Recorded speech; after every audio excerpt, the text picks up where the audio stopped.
Andhra Pradesh veterans cricket association ఆధ్వర్యంలో మరోసారి employees cricket tournament నిర్వహిస్తున్నారు.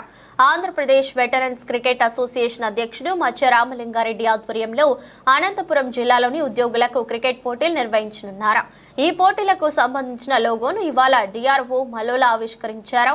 ఈ సందర్భంగా మచ్చ రామలింగారెడ్డి మాట్లాడుతూ ప్రతి ఏటా ఉద్యోగుల కోసం ఈ క్రికెట్ టోర్నమెంట్ నిర్వహిస్తున్నామన్నారు. గత 20 ఏళ్లుగా ఈ పోటీలు జరుగుతున్నాయన్నారు. ఈ పోటీలు కేవలం శని ఆదివారాల్లో మాత్రమే నిర్వహిస్తున్నట్లు తెలిపారు. మరోవైపు డిఆర్ఓ మలోలా మాట్లాడుతూ ఉద్యోగులకు పని ఒత్తిడి చాలా ఎక్కువగా ఉంటుందని, ఇలాంటి సమయంలో వారికి క్రీడలు ఎంతో అవసరమన్నారు. తాను కూడా వ్యక్తిగతంగా ప్రతిరోజు టెన్నిస్ ఆడుతున్నట్లు ఆయన తెలిపారు. గత 20 ఏళ్లుగా ఈ పోటీలు నిర్వహించడం ఆనందంగా ఉందన్నారు.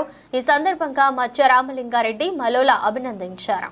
ఈరోజు మన వెటరన్స్ క్రికెట్ అసోసియేషన్ ఆధ్వర్యంలో father Ferrer employees cricket tournament 20వ సంవత్సరం వరుసగా అనంతపురంలో నిర్వహించడం జరుగుతుంది. 24వ తారీఖు నుంచి.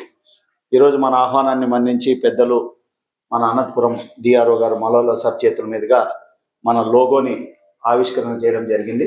ఇది జిల్లా వ్యాప్తంగా ఉన్నటువంటి ఉమ్మడి జిల్లాలో సార్ 20 ఎంప్లాయీస్ టోర్నమెంట్ దీంట్లో పార్టిసిపేట్ చేస్తున్నాయి. ఆర్టీస్, railways, police, irrigation, judicial department, cooperation department, అన్ని డిపార్ట్మెంట్లు దీంట్లో పార్టిసిపేట్ చేస్తున్నాయి సార్. ఓన్లీ సాటర్డే, సండే మాత్రమే, హాలిడేస్ రోజుల్లో మాత్రమే ఈ టోర్నమెంట్ నిర్వహించడం జరుగుతుంది. జిల్లా యంత్రాంగం తరఫున ఈ కార్యక్రమానికి సహకారం అందించమని వెటరన్స్ క్రికెట్ అసోసియేషన్ తరఫున కోరుతూ ఇది ఇనాగ్రేషన్ చేసినందుకు ఈ రోజులో మన డిఆర్ఓ మలోలా సార్కి మన వెటరన్స్ క్రికెట్ అసోసియేషన్ ఎంప్లాయీస్ తరఫున ప్రత్యేకంగా ధన్యవాదాలు తెలుపుతున్నాం. థ్యాంక్ యూ మచ్చ రామలింగారెడ్డి గారు. ఏం లేదు, ఈరోజు మనకు మిత్రులు, అదేవిధంగా వెటరన్ క్రికెట్ అసోసియేషన్ ఆంధ్రప్రదేశ్ అధ్యక్షులైనటువంటి మచ్చ రామలింగారెడ్డి గారు నా దగ్గరికి వచ్చారు. ముఖ్యంగా ప్రతి సంవత్సరం వీరు విన్సెంట్ ఫెర్రర్ ఉద్యోగుల క్రికెట్ అనేది కండక్ట్ చేస్తున్నారు.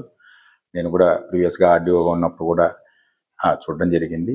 ముఖ్యంగా నా ద్వారా ఈ లోగోను ఆవిష్కరించినందుకు వారికి ధన్యవాదాలు చేసుకుంటూ, ప్రతి ఒక్కరు కూడా ఆట అనేది చాలా ముఖ్యం.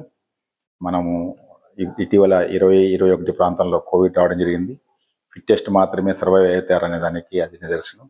మళ్ళీ మనం ఫిట్టెస్ట్గా చేసుకోవాల్సి ఉంటే ఖచ్చితంగా ఆటలు అనేది చాలా ఇంపార్టెంట్. నేను కూడా దాదాపు 40 సంవత్సరాల నుంచి ఆటల్లో ఉన్నాను. ఇప్పుడు కూడా 2 గంటలు ఖచ్చితంగా టెన్నిస్ ఆడుతూ ఉన్నాను, లాన్ టెన్నిస్. అదేవిధంగా మిగతా అన్ని గేమ్స్లో కూడా ప్రవేశం ఉంది. ఎక్కడ 58 సంవత్సరాల్లో కూడా అన్ని గేమ్స్ ఆడేదానికి ఇప్పుడు కూడా నేను యువకుడిలాగా ఉన్నామంటే కారణం ఈ విధంగా మనం అందరం కూడా ప్రతిరోజు ఆడుతూ ఉండాలి, ఫిట్గా కూడా ఉండాలి. అందరినీ కోరేది ఉంటే అందరూ ఉద్యోగస్తులు ఈ యొక్క టోర్నమెంట్లో పాల్గొని ముఖ్యంగా స్పోర్టివ్ స్పిరిట్తో ఆడాల్సిన అవసరం ఉంది. ఎంపైర్లు చెప్పిన మాటలందరం కూడా మనం గౌరవించి తప్పకుండా ఒక మంచి వాతావరణంలో అందరం కూడా కలిసిమెలిసి ఉండాలి. ముఖ్యంగా లీడర్షిప్ క్వాలిటీ కూడా మనకు పెరుగుతుంది. అదేవిధంగా అందరం కలిసి ఎలా పనిచేయాలనేది, ఒక గెలుపు కోసం కృషి చేయాలనేది కూడా దీంట్లో మనకు నేర్పుతుంది. కాబట్టి ఇది ఒక మంచి వాతావరణంలో, ముఖ్యంగా ఆర్డిటి స్టేడియంలో విన్సెంట్ ఫెర్రర్ గారు వారి యొక్క ఆర్డిటి సహకారంతో జరుగుతూ ఉంది. కాబట్టి తప్పకుండా ఇది సక్సెస్ కావాలని చెప్పేసి అందరూ కూడా ఆనందంగా, ఆరోగ్యంగా ఈ యొక్క టోర్నమెంట్లో పాల్గొనాలని చెప్పి మనస్ఫూర్తిగా కోరుకుంటూ థ్యాంక్ యూ.